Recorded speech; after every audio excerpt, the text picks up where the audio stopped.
ప్రియులారా, మనమందరము ఈరోజు జీవము గల దేవుని సందేశం విందాము. శ్రద్ధతో ఈ సందేశాన్ని ఆలకించవలసిందిగా ప్రభువు పేరిట మనవి చేస్తున్నాను. ప్రియులారా, దేవుడు మనల్ని ఎంతో ప్రేమించుచున్నాడు. నేను మిమ్మల్ని అందరినీ ప్రేమించే వర్తమానాన్ని ఈ యొక్క సందేశాన్ని మీకు వినిపిస్తూ ఉన్నాను. ప్రియులారా, ఈ లోకములో అనేక కులాల వారు, మతాల వారు, అనేక దేవుళ్ళను ఆరాధిస్తూ ఉన్నవారు ఉన్నారు. పిల్లారా,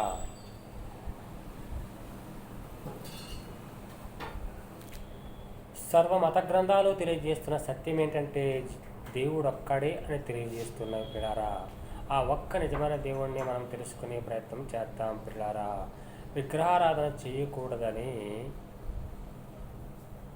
సామ యజుర్వేదాల్లో రాయబడింది. ప్రియులారా,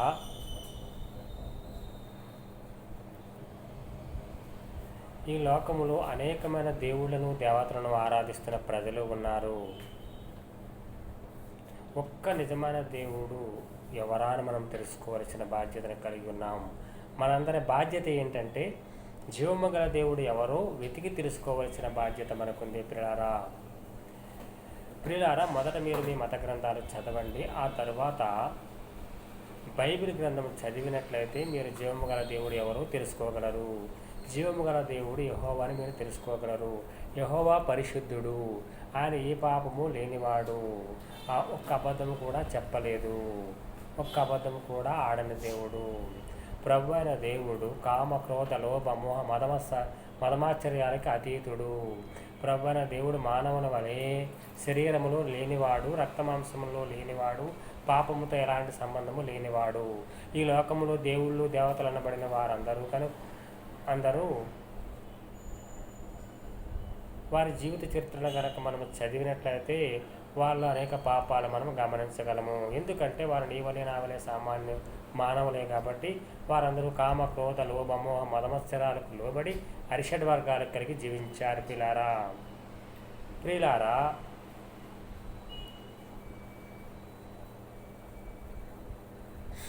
ఈ లోకములో మతాలు మనుషుల మధ్య విభేదాలు కలిగించినవి. మతం అనేటటువంటిది మనిషి యొక్క మస్తిష్కం నుంచి పుట్టింది, అంటే మనిషి యొక్క మెదడులోంచి పుట్టింది.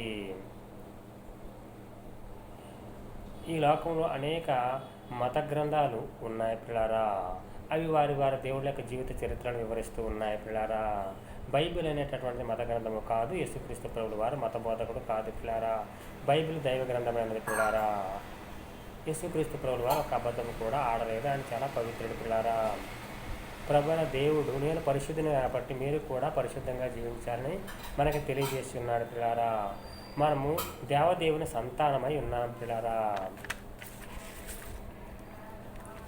మనని లోకములో దేవుళ్ళు కానీ దేవతలు కానీ మతాలు కానీ రక్షించలేవు. పిల్లారా, ఈ లోకములో ఒక మతానికి చెందిన వారు ఇంకొక మతానికి చెందిన వారిని దూషిస్తూ ద్వేషిస్తూ హింసిస్తూ ఉండటం మనం చూస్తూ ఉన్నాం. పిల్లారా, మత విద్వేషాలు అనేటటువంటి మంచివి కావు. పిల్లారా, కొంతమంది మతోన్మాదులు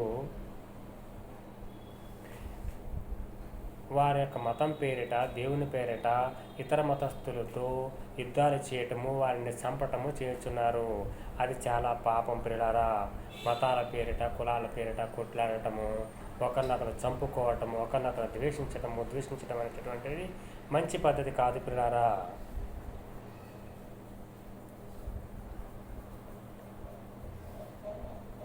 ప్రియులారా, మనమందరము ఏ మతానికి చెందిన వారమైనప్పటికీ మన అన్నదమ్ముల వలె అక్క చెల్లెల వలె ప్రేమతో కలిసి జీవించాలి. పిల్లారా, అంతేగాని ఒకరినొకరు ద్వేషిస్తూ దూషిస్తూ ఒకరినొకరు కొట్టుకుంటూ ఒకరినొకరు చంపుకుంటూ జీవించడం కాదు. మనమందరం ప్రేమతో ఒకరికొకరు సహాయం చేసుకుంటూ ఒకరి ఆపదలో ఒకరు సహాయం చేసుకుంటూ జీవించాలి. పిల్లారా, దేవుని దివ్య గ్రంథమైనటువంటి బైబిల్లో ప్రభువైన దేవుడు నరహత్య చేయకూడదు అని మనకు తెలియజేశాడు. ఒకరినొకరు చంపుకొని జీవించడం అనేటటువంటిది మంచిది కాదు. మనుషులు ఒకరినొకరు చంపుకోవటం అనేటటువంటిది మంచి పద్ధతి కాదు. అది దేవుని దృష్టికి పాపము, నేరమవుతుంది. పిల్లారా, జీవము గల దేవుడైనటువంటి యెహోవా దేవుని యొక్క అద్వితీయ కుమారుడు యేసుక్రీస్తు ప్రభువు వారి. పిల్లారా, ఆయన లోక రక్షకుడు, పాప విమోచకుడు. యేసుక్రీస్తు ప్రభుల వారి జన్మము చాలా పవిత్రమైనది. పిల్లారా, ఆయన కన్య మరియమ్మ గర్భాన దేవుని శక్తి వల్ల జన్మించాడు పిల్లారా. ఆయన ఏ పాపము లేనివాడు పిల్లారా. దేవునికి మనిషిలాగా జన్మ పాపము కర్మ పాపము ఉండదు పిల్లారా. జన్మ పాపము కర్మ పాపము లేనివాడే మరణాన్ని జయించిన వాడే దేవుడు అవుతాడు. యేసుక్రీస్తు ప్రభుల వారు మరణాన్ని జయించి తిరిగి 3వ దినాలు లేచినాడు. ఆయన జీవము గల దేవుని కుమారుడు, మనందరికీ ప్రభు. ప్రియులారా, మీరు ఇంతవరకు జీవము గల దేవుడు నమ్మకుండా ఉన్నట్లయితే ప్రభువైన దేవుడు మీతోనే మాట్లాడుతున్నాడు. ప్రభువైన దేవుడు మిమ్మల్ని అందరినీ ప్రేమించుచున్నాడు. రక్త ప్రోక్షణ లేకుండా పాప క్షమాపణ దొరకదు ప్రియులారా. ప్రతి మత గ్రంథము తెలియజేసిన సత్యం అది. యేసుక్రీస్తు ప్రభుల వారు 2000 సంవత్సరాల క్రితం నీ నా పాపాల కోసం ఆ శిలువలో చనిపోయి సమాధి చేయబడి తిరిగి 3వ దినాలను లేచినాడు పిల్లారా. యేసుక్రీస్తు ప్రభుల వారి పవిత్ర రక్తమైన పాపాల కడిగిన పవిత్రపరిచేది పిల్లారా. యేసుక్రీస్తు ప్రభుల వారిని నమ్మి మనం పాప క్షమాపణ నిమిత్తం బాప్తిజం పొందితే రక్షించబడతాం పిల్లారా. కాబట్టి మీరే నేడే తండ్రి అని యెహోవా దేవుని నామాన్ని, లోకరక్షకుని యేసుక్రీస్తు ప్రభుల వారి నామాన్ని మీ పాపాల విషయం మీరు పశ్చాత్తాపడి మీరు మారుమనసు పొంది మీ పాప క్షమాపణ నిమిత్తం బాప్తిజం పొంది రక్షించబడిన పిల్లారా. రక్షించబడిన వారు మరణానంతరము ప్రభువుతో ఆ యొక్క స్వర్గములు, దేవుని రాజ్యములు, ఆ యొక్క దేవునితో సంతోషముతో ఆనందంతో సదాకాలం జీవించగల పిల్లారా. యుగ యుగాలు జీవిస్తారు పిల్లారా. ప్రభుని నమ్మని వారు, ఈ స్వార్థ నమ్మని వారు, ప్రభుని దేవుని విశ్వసించని వారు మరణానంతరము నరకంలో వేయబడతారు పిల్లారా. నరక శిక్ష చాలా కఠినమైనది పిల్లారా. నరక శిక్ష చాలా భయంకరంగా ఉంటుంది పిల్లారా. ఆ యొక్క ఘోరమైన నరకములో ఆరణ అగ్నిలో వారు వేయబడి ఆ యొక్క చీకటిలో ఏడుస్తూ పళ్ళు కొరుకుతూ యుగ యుగాలు జీవించవలసి వస్తుంది పిల్లారా. ఆ యొక్క నరక శిక్ష నుంచి తప్పించేది యేసుక్రీస్తు ప్రభుల వారి పిల్లారా. నరకములో అగ్ని గంధకాలతో మండు గుండం ఉంటుంది పిల్లారా. నరకంలో అంధకారం ఉంటుంది, ఆ కటిక చీకటి ఉంటుంది. ఆ కటిక చీకటిలో అంధకారంలో ఆరణ అగ్నిలో అగ్ని గంధకాలతో మండు గుండంలో ప్రభుని నమ్మని వారు, నీతిగా జీవించిన వారు వేయబడి వారు ఏడుస్తూ పళ్ళు కొరుకుతూ యుగ యుగాలు జీవించవలసి వస్తుంది పిల్లారా. ఆ యొక్క నరక శిక్ష నుంచి తప్పించడం కోసం యేసుక్రీస్తు ప్రభువు వారి లోకానికి వచ్చి నీ నా పాపాల కోసం ఆ శిలువలో బలయ్యాడు పిల్లారా. నరకంలో ఆరణ అగ్ని ఉంటుంది పిల్లారా. నరకంలో ఆరణ అగ్నిలో తీరిన వేదనలు ఉంటాయి పిల్లారా. అక్కడ ఒక చుక్క నీరు కూడా దొరకదు పిల్లారా. అక్కడ ఏడ్పికి, దుఃఖానికి, వేదనకి, రోదనకి అంతమనేది ఉండదు పిల్లారా. నరక శిక్ష చాలా ఘోరమైనది, భయంకరమైనది. అందుకే ప్రేమతో మీకు ఈ సమాచారాన్ని నేను మీకు వినిపిస్తున్నాను, ఈ సందేశాన్ని వినిపిస్తున్నాను. శ్రద్ధతో ఆలకించి రక్షించబడండి పిల్లారా.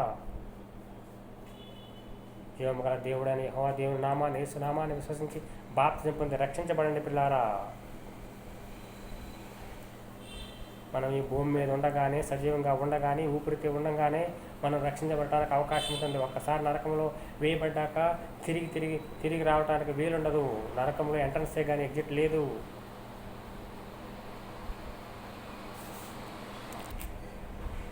ప్రియులారా, పరిశుద్ధ గ్రంథము, వేద గ్రంథమైనటువంటి దేవుని గ్రంథమైనటువంటి బైబిల్లో మత్తయి సువార్త 5వ అధ్యాయం 2వ వచనంలో యేసుక్రీస్తు ప్రభుల వారు తెలియజేసిన సత్యాన్ని తెలుసుకుందాం పిల్లారా.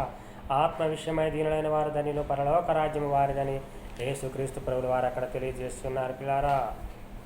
ప్రియులారా, మనం ఈ లోకములో సాత్వికంగా జీవించాలి, దీన మనసుతో జీవించాలి, తగ్గింపు మనసుతో జీవించాలి.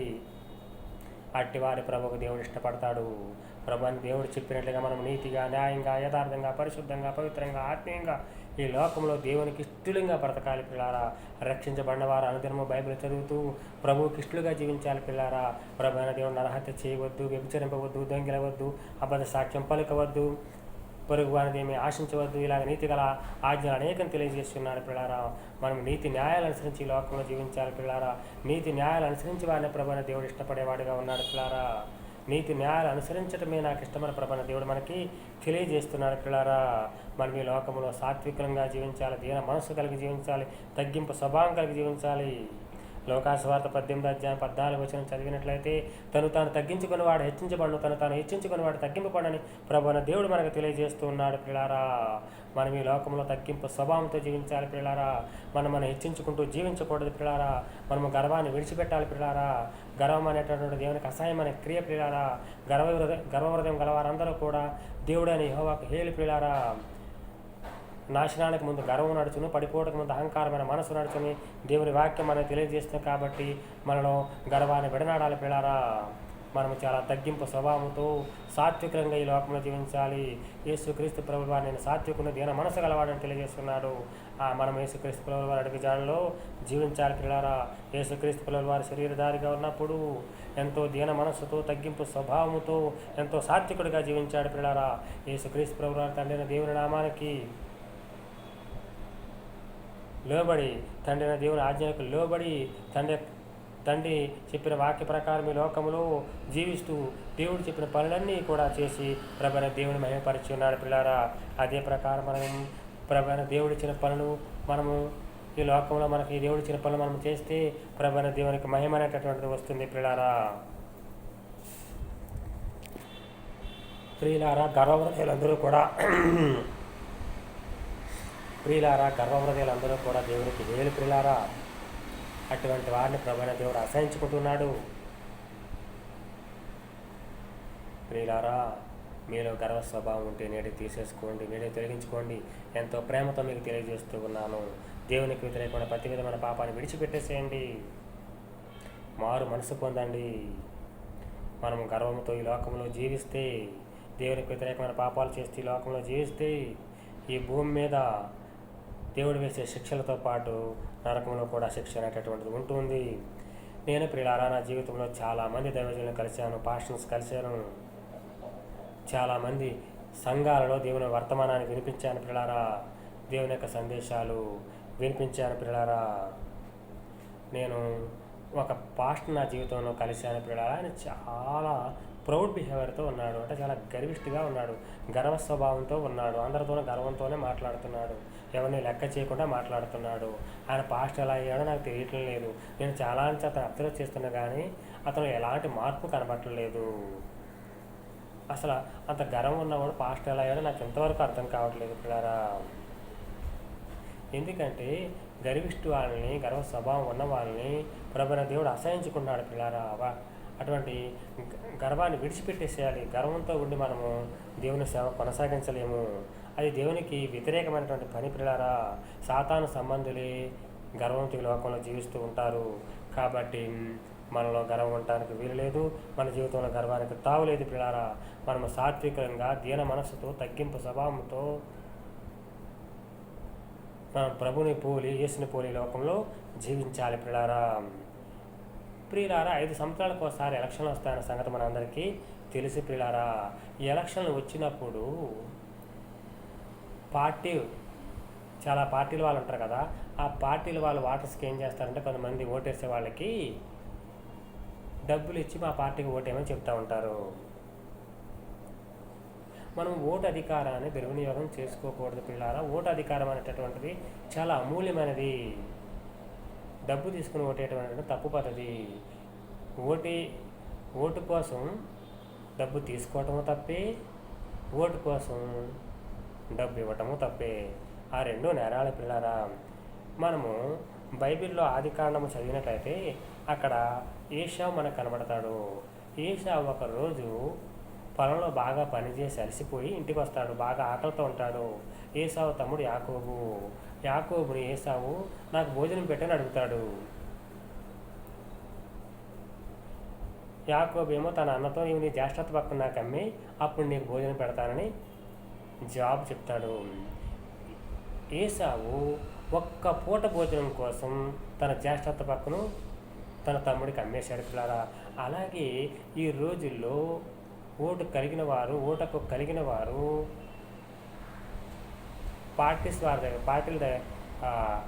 పార్టీ వాళ్ళు ఉంటారు కదా, ఆ పార్టీ వాళ్ళు ఇచ్చేటటువంటి డబ్బు తీసుకుని ఓటు వేస్తూ ఉన్నారు, నోటు తీసుకుని ఓటేస్తూ ఉన్నారు. అది చాలా తప్పు ప్రియులారా. యేసుక్రీస్తు ప్రభుల వారి శరీరధారిగా ఉన్న దినాల్లో యేసుక్రీస్తు ప్రభుల వారిని గెస్తమనే తోటలో రమా సైనికులు బంధించి ఆయన కొరడాలతో కొట్టి హింసించి వారు యేసుక్రీస్తు ప్రభుల వారిని పిలాతు రాజు ముందుకు తీసుకొస్తారు. పిలాతు రాజు ముందుకు యేసుక్రీస్తు ప్రభుల వారిని తీసుకొచ్చినప్పుడు అక్కడ ఉన్నటువంటి ఇశ్రాయేలు జనాంగం అంతా కూడా యేసుక్రీస్తు ప్రభుల వారి పక్షాన లేరు. యేసుక్రీస్తు ప్రభుల వారికి తమ ఓటు ఇవ్వలేదు. యేసుక్రీస్తు ప్రభుల వారిని ఖైదు నుంచి విడిపించమని వారు కోరలేదు. యేసుక్రీస్తు ప్రభుల వారిని సిలువ వేయమని కేకలు వేశారు పిల్లారా. అప్పుడు మనకి ఏమనిపిస్తుంది? యేసుక్రీస్తు ప్రభుల వారు ఓడిపోయినట్టుగా మనకు కనబడుతుంది. అక్కడ టెంపరీగా యేసుక్రీస్తు ప్రభుల వారు ఓడిపోయారు. ఆయన తండ్రి దేవుడు యేసుక్రీస్తు ప్రభుల వారు చెయ్యి విడిచిపెట్టలేదు పిల్లారా. యేసుక్రీస్తు ప్రభుల వారు సిలువ వేయబడిన తర్వాత, సిలువలో చనిపోయిన తర్వాత సమాధి చేయబడ్డాడు.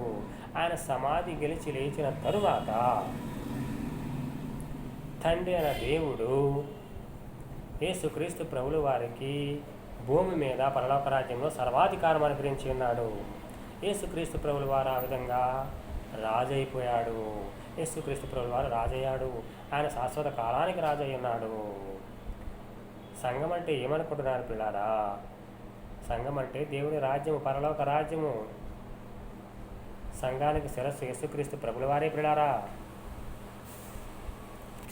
ప్రియులారా, హిందూ మత గ్రంథాలైనటువంటి సామ యజుర్వేదాల్లో విగ్రహారాధన చేయకూడదని రాయబడింది పిల్లారా. నేను నా హిందూ సహోదరులు తెలియజేసే సత్యం ఏంటంటే, మీ మత గ్రంథాల్లోనే విగ్రహారాధన చేయకూడదని రాయబడి ఉంది కదా, ఆ విషయం మేము తెలియజేస్తున్నాం కదా. స్వార్థకు ఎందుకు ఆటంకాలు కలిగిస్తున్నారు? జీవము గల దేవుని తెలుసుకోవడం ప్రతి ఒక్కరి బాధ్యత పిల్లారా. మనం జీవము గల దేవుని వెతికి తెలుసుకోవాలి. అందుకే మొదట మీరు మీ మత గ్రంథాలు చదవండి, ఆ తర్వాత బైబిల్ చదవండి. అప్పుడు మీకు జీవము గల దేవుడు ఎవరో తెలుస్తుంది. జీవము గల దేవుడు యెహోవాయే జీవము గల దేవుడు. ఆయన్నే మన అందరినీ సృష్టించిన సృష్టికర్త. ఇంకా వారి యొక్క మత గ్రంథాల్లోనే సకల పాప పరిహారార్థి, ఆ యొక్క వేదాల్లోనే రాయబడింది, సకల పాప పరిహారార్థి రక్త ప్రోక్షణం అవశ్యం, తద్రక్త ప్రోక్షణం పరమాత్మానం పుణ్యదాన బలియాగా అని ఉంది. మానవ కోటి పాపాలు పరిహరింపబడాలంటే పరమాత్మనే రక్తం చెందించాలి. అలా జరగడం ద్వారానే మానవులకు పాప క్షమాపణ దొరుకుతుంది అని ఆ శ్లోకం యొక్క అర్థం. మరి ఈ లోకంలో ఎంతోమంది దేవుళ్ళు దేవతలు ఉన్నారు కదా, వాళ్ళని ఎవరు కూడా మన పాపాల కోసం చనిపోయిన వారు లేరు, ప్రాణం పెట్టిన వారు లేరు, వారి రక్తాన్ని కార్చిన వారు లేరు. యేసుక్రీస్తు ప్రభుల వారు మాత్రమే తన అమూల్యమైన ప్రాణాన్ని ఆ శిలువలో అర్పించి తన పవిత్రమైన రక్తాన్ని అందరి పాపాల కోసం చిందించాడు. క్రైస్తవుని మతం కాదు, యేసుక్రీస్తు ప్రభుల వారు మతబోధకుడు కాదు పిల్లారా. జీవము గల దేవుని తట్టు తిరిగి రక్షించబడండి పిల్లారా. మరికొన్ని దేవుని వాక్య సత్యాలు మనం నేర్చుకునే ప్రయత్నం చేద్దాం పిల్లారా. ప్రసంగి గ్రంథం 5వ అధ్యాయం 8-9 వచనాలు మనము చదువుకుందాం పిల్లారా. ఒక రాజ్యమందు బేదలను బాధించుటయు, ధర్మమునకు న్యాయమునకు బలాత్కారము చేత మీరుటయు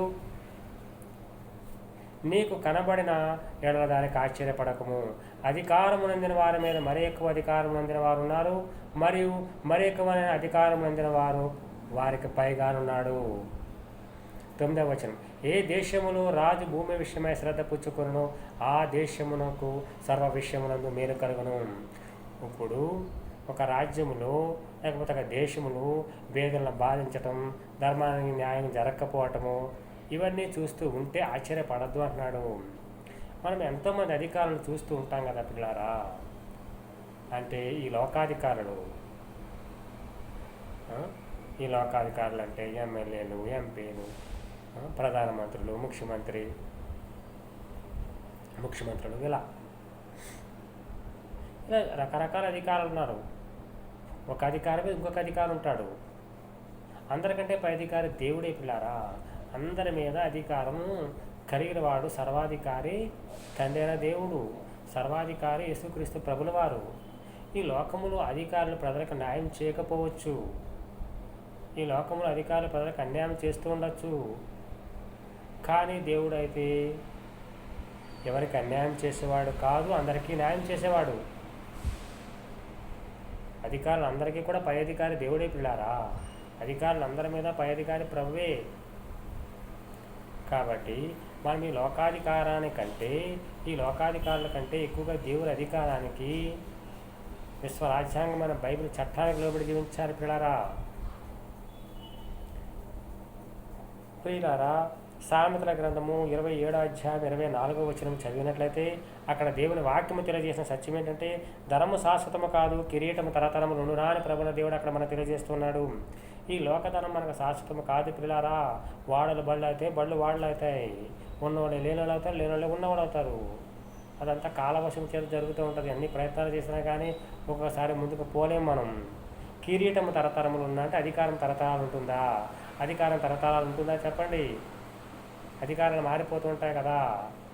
ఎన్నికలు 5 సంవత్సరాలకు ఒకసారి జరుగుతూ ఉంటాయి. ఎప్పుడు ఒకళ్ళ అధికారంలో ఉంటారా?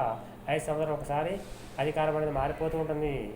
ఈ ఎమ్మెల్యేలు కావచ్చు, ఎంపీలు కావచ్చు, ముఖ్యమంత్రులు కావచ్చు, ప్రధానమంత్రి కావచ్చు, ఓట్లైన తర్వాత అధికారాలు అనేటువంటి మారిపోతూ ఉంటాయి పిల్లారా. కాబట్టి మనము ఈ యొక్క అధికారాన్ని కానీ ధనాన్ని కానీ నమ్ముకోకూడదు. అది మనకు శాశ్వతం కాదు. కిరీటం అంటే అధికారం, అది మనకు శాశ్వతం కాదు. మనము దేవుని అందే అతిశయించాలి, దేవుని బట్టి అతిశయించాలి. ఇక మనకు ఈ భూమి మీద కలిగిన వాటిని వేటిని బట్టి అతిశయించకూడదు, మనకున్న దేన్ని బట్టి కూడా మనము అతిశయించకూడదు పిల్లరా. ఎందుకంటే అవన్నీ అశాశ్వతమైనవి, కొంతకాలం ఉంటాయి, తర్వాత అవి మనం విడిచి వెళ్ళిపోతాయి పిల్లారా. ప్రసంగి గ్రంథము 9వ అధ్యాయం 11వ వచనము ధ్యానిద్దాం పిల్లారా. మరియు నేను ఆలోచింపగా సూర్యుని కింద జరుగుతున్నది నాకు తెలియబడిను. ఒడిగలవారు పరుగులు గెలవరు, బలము గలవారు యుద్ధమునందు విజయమందరు, జ్ఞానం గలవారికి అన్నము దొరకదు, బుద్ధిమంతుల వల్ల ఐశ్వర్యము కలగదు, తెలివి గలవారికి అనుగ్రహము దొరకదు. ఇవన్నీ అదృష్టవశము చేతనే కాలవశము చేతనే అందరికీ కలుగుచున్నవి. ఒక్కొక్కసారి మనం ఎన్ని ప్రయత్నాలు చేసినా, ఎంత ప్రయత్నాలు చేసినా మనము ముందుకు పోలేము. మనం అనుకున్నది సాధించలేని స్థితిలో ఉంటాము. ఎందుకంటే గెలుపు వాటము దైవాధీనం పిల్లరా. మనం ఒక్కొక్కసారి ఎన్ని అనుకున్నా, ఎంత ప్రయత్నం చేస్తున్నా మనం అనుకున్నవి సక్సెస్ కాని స్థితిలో ఉంటూ ఉంటాం. ఎందుకంటే ఏది జరగాలన్నా మన జీవితంలో అది దేవుని చిత్తంలో ఉండాలి పిల్లారా. లేకపోతే మనం ఎన్ని ప్రయత్నాలు చేసినా కానీ మన ప్రయత్నాలు ఫలింపవు. అందుకే మనము దేవునికి లోబడి జీవించాలి. అందుకే మనం ప్రభునందు ఎంతో విశ్వాసముతో జీవించాలి. మనము ప్రభుని దేవుని అధికారానికి లోబడి జీవించాలి. మనకు దేవుని కృప, దేవుని అనుగ్రహం ఉంటేనే కానీ మన జీవితంలో ఏమి సాధించలేం పిల్లారా. అసలు ఈ లోకంలో మనం ఏమి కలిగి ఉన్నా, కలిగి లేకపోయినా, మనం అనుకున్నది జరిగినా జరగకపోయినా ప్రభువుని దేవుని సహవాసం మనకుంటే, ప్రభువులో మనం ఉంటే మనం ఎంత అదృష్టవంతులము. ఎందుకంటే అన్నిటికంటే గొప్ప అదృష్టం ఏంటంటే మనం పరదేశం చేరుకోవటమే అదృష్టం పిల్లారా. ఈ భూమి మీద ఎంత ఉన్నా, ఎన్ని ఉన్నా చనిపోయిన తర్వాత నరకంలో చేరుకుంటే, నరకంలో వేయబడితే దానివల్ల ఏం ప్రయోజనం? ధనవంతుడు లాజరు గురించి మనకు తెలుసు కదా. ధనవంతుడు ఎన్నో ఉండి ఈ లోకంలో ఎన్నో అష్టైశ్వర్యాలు కలిగి తొలుతాయి కానీ చనిపోయిన తర్వాత నరకంలో కూడా అగ్నిలో యాత్ర పడుతున్నాడు. లాజరు ఏమీ లేకుండా ఈ భూమి మీద జీవించినప్పటికీ, భూమి మీద ఎంతో బాధ అనిపించి జీవించినప్పటికీ దేవుని అనుగ్రహం అనేది అతనికి ఉంది కాబట్టి చనిపోయిన తర్వాత పరదాయి చేరుకున్నాడు. అక్కడ ఎంత సంతోషంతో జీవిస్తూ ఉన్నాడు పిల్లారా. అసలు నరకంలో వేయబడిన వారు, నరకంలో వెళుతున్న వారు దురదృష్టవంతులు, పరదేశ చేరిన వారే అదృష్టవంతులు అని మనం భావించుకోవాలి పిల్లారా. ప్రతి దానికి సమయము కలదని దేవుని వాక్యం మనకు తెలియజేస్తుంది. మన జీవితంలో ఏం సంభవించాలన్నా కాల వశములో అవన్నీ ఉన్నాయి, దేవుని వశములో ఉన్నాయి. దేవుని అనుగ్రహము, దేవుని కృప మనకుంటేనే కానీ మనం ఏమీ సాధించలేము. మనం దేవుని భయభక్తులతో జీవించాలి. మనకి ఏమున్నా లేకపోయినా ప్రభువులు ఆనందిస్తూ జీవించాలి పిల్లారా. మన అమూల్యమైన బాధ్యత ఏంటంటే మనము ఈ జీవము గల దేవుని నమ్మి ఆయన చెప్పినట్టు బ్రతకటమే మన యొక్క బాధ్యత. అదే మన అమూల్యమైన బాధ్యతని మనము గుర్తించాలి పిల్లారా. మేకాసువార్త 2వ అధ్యాయం 1-2 వచనాలు ధ్యానిద్దాం పిల్లారా. ఈ లోకంలో దుర్మార్గులు ఎలా ఉంటారో, వాళ్ళు చేసే దుష్టక్రియలు ఎలా ఉంటాయో ప్రభు అయిన దేవుడు వాక్యం ద్వారా మనం తెలియజేస్తూ ఉన్నాడు. మేకాసువార్త 2వ అధ్యాయం 1-2 వచనాలు.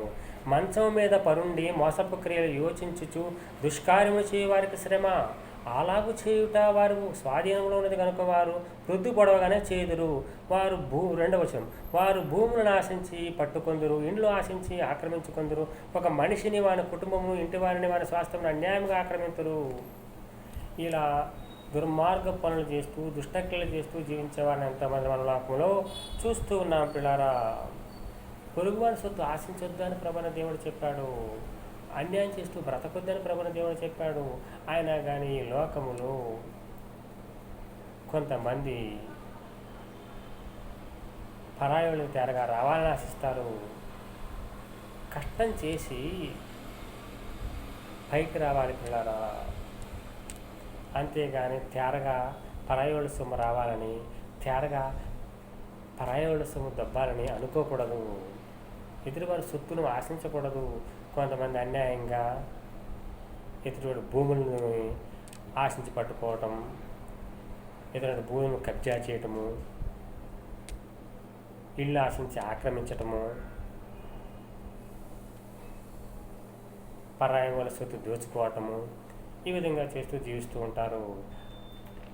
దుర్మార్గులు చేసే పనులు అలా ఉంటాయి. దుర్మార్గులు చేసే పనులు అలాగే ఉంటాయి. అట్టి వారు ప్రభు వేసే శిక్షకు పాత్రులు. ప్రభు యొక్క ఉగ్రత వారి మీద ఉంటుంది. వారు శిక్షార్హులై ఉన్నారు పిల్లారా. ప్రియులారా, మనం కష్టము చేసి మన ధనాన్ని వృద్ధి చేసుకోవాలి. అంతేగాని ఎదురు దోచుకును, ఎదురు అన్యాయంగా రావాలని ఆశించి, కొంతమంది అయితే అన్యాయంగా ఎదురోడు సొత్తు దోచుకోవడం కోసం వాళ్ళని చంపి కూడా వారి సొత్తుని దోచుకునే వాళ్ళని లోకం ఎంతమంది చూస్తున్నాం. మనము అనేకం ఇటువంటి అనుదినము కూడా న్యూస్లో వింటున్నాం, చూస్తున్నాం పిల్లారా. దొంగతనాలు, దోపిడీలు, హత్యలు, ఆత్మహత్యలు, మానభంగాలు, ఇవన్నీ ఎన్నో మనము న్యూస్లో వింటున్నాం, చూస్తున్నాం. సాతాను సంబంధులు ఆ విధంగా జీవిస్తారు పిల్లారా. అట్టి క్రియలు చేసేవారు దేవుని గనుక పాత్రులు, దేవుని శిక్షకు పాత్రులు. వాళ్ళు దేవుని శిక్షకు పాత్రులే ఉన్నారు పిల్లారా. చెయ్యరాని అకృత్యాలు చేస్తూ మానవ మృగాలుగా మారి జీవిస్తూ ఉన్నటువంటి వారిని లోకంలో ఎంతోమందిని మనం చూస్తున్నాం. సమాజంలో అలా ఉండేవాళ్ళు చాలామంది ఉన్నారు పిల్లారా.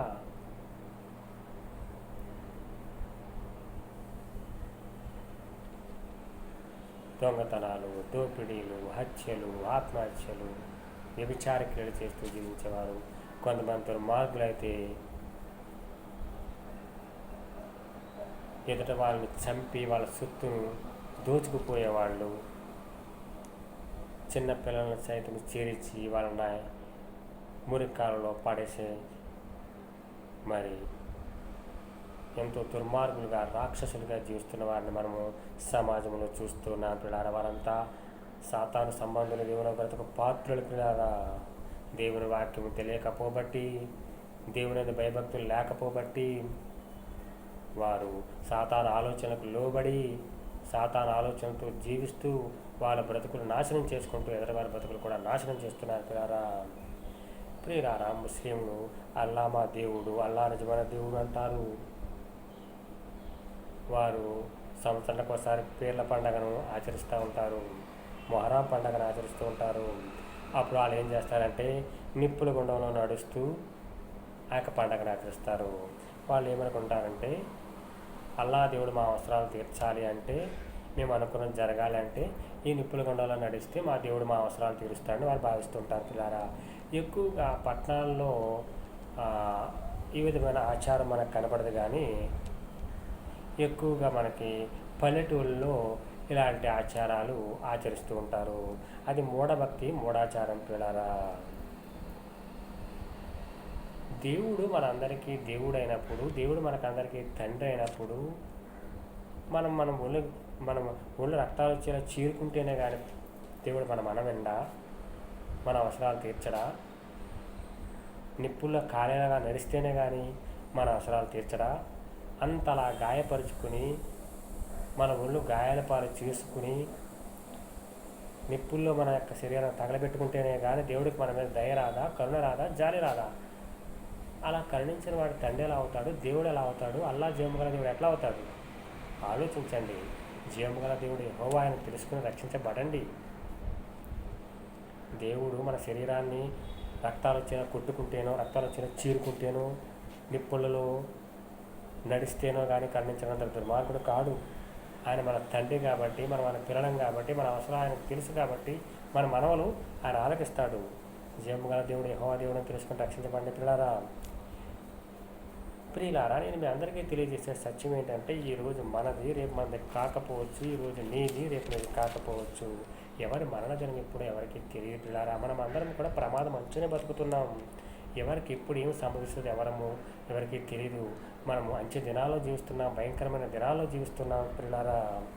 కాబట్టి మనలో జీవం ఉండగానే, ఊపిరి ఉండగానే మన యొక్క అమూల్యమైన బాధ్యత ఏంటంటే, మనము ప్రభువుని నమ్మని వారు జీవము గల దేవుడైన యెహోవా దేవుని నమ్మి, లోక రక్షకుడైన యేసుక్రీస్తు ప్రభువుని నమ్మి, వాళ్ళు మారు మనసు పొంది పాప క్షమాపణ నిమిత్తం బాప్తిసం తీసుకుని రక్షించబడాలి పిల్లారా. నరశిక్ష తప్పించబడాలి అంటే, స్వర్గంలో చేరాలంటే ప్రభుని నమ్మి ప్రభువుకి ఇష్టంగా బ్రతకాలి పిల్లారా. ఆ విధంగా మీరు రక్షించబడిన వారు ప్రభుని నమ్మి రక్షించబడతారని ప్రేమతో మీకు మనం చేస్తున్న పిల్లారా. రక్షించబడిన వారైతే ఈ యొక్క వర్తమానాలను ప్రభువుని మనకు అనేకులకు షేర్ చేసి ప్రభు యొక్క దీవెన ఆశీర్వచనాలు పొందుకోవలసిందిగా, అనేక ఆత్మల రక్షణకు కారకులు కావాల్సిందిగా ప్రభు పేరిన ప్రేమతో మనం చేస్తున్నాను పిల్లారా. ప్రభు అయిన దేవుడు మిమ్మల్ని అందరినీ దీవించి ఆశీర్వదించిన గాక. ప్రభు అయిన దేవుడు మిమ్మల్ని అందరినీ తన కృపలో భద్రపరచును గాక. ప్రభు అయిన దేవుడు క్రీస్తు యేసు మహిమలో మీ యొక్క ప్రతి విధమైన అవసరాలను తీర్చును గాక. ప్రభు అయిన దేవుడి యొక్క వర్తమానం ద్వారా నశించిపోతున్న అనేక ఆత్మలకు తన రక్షణ భాగ్యము దయచేయునుగాక. Amen, amen, amen.